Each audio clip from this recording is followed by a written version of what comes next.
এদিকে আজকে আমি কিছু লুডুস রান্না করব। আর এগুলা রান্না করার আগে আমি প্রথমে এগুলা সিদ্ধ করে নেব। তো এখানে আমার পানিগুলো গরম হয়ে গেছে, তো এখানে আমি পাস্তাগুলো এখানে অ্যাড করছি। আর এদিকে আমার পাস্তাগুলা প্রায় অর্ধেক হয়ে আসতেছে, তো এখানে আমি নুডলসগুলা অ্যাড করব। আর এগুলো সব মিক্স করে আমি ভালো করে সিদ্ধ করে। আসসালামু আলাইকুম, কেমন আছেন সবাই?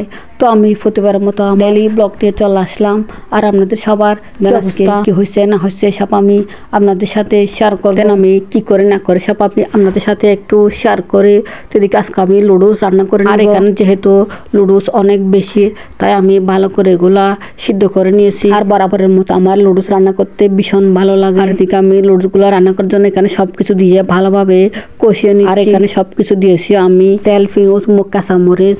তো এখানে আমি সবকিছু দিয়েছি। আর এখানে দিয়েছি, তো এখানে আমি সব ধরনের মশলা অ্যাড করছি। আর এদিকে আমার কষা প্রায় শেষ, তো এখানে আমি লুডুসগুলো এখানে অ্যাড করব। যেভাবে রান্না করি আমি জাস্ট আপনাদের সাথে সেভাবে শেয়ার করে। সবাই লুডুস পছন্দ, আর বাচ্চারা ভীষণ পছন্দ এই লুডুসগুলা। আর আমাদের ফ্যামিলি সবাই। আর এদিকে আমি সবকিছু ভালো করে নেড়েচেড়ে মিক্স করে নিচ্ছি। আর এগুলো যেহেতু ভালোভাবে সব দিক থেকে মিক্স, আমি ভালো করে নেড়েচেড়ে দিচ্ছি। আর দিকে আমার রান্নাটা প্রায় শেষ। আমার ব্লগ আজকে এ পর্যন্ত। সবাই আমার ভিডিও দেখবেন, সবাই আমাকে লাইক, কমেন্ট, শেয়ার করবেন, সবাই আমাকে বেশি বেশি সাপোর্ট করবেন। আর এরকম আরো ভিডিও পেতে সবাই আমাকে ফলো দিয়ে পাশে থাকবেন। সবাইকে বিদায় জানি, আল্লাহ হাফেজ, বাই।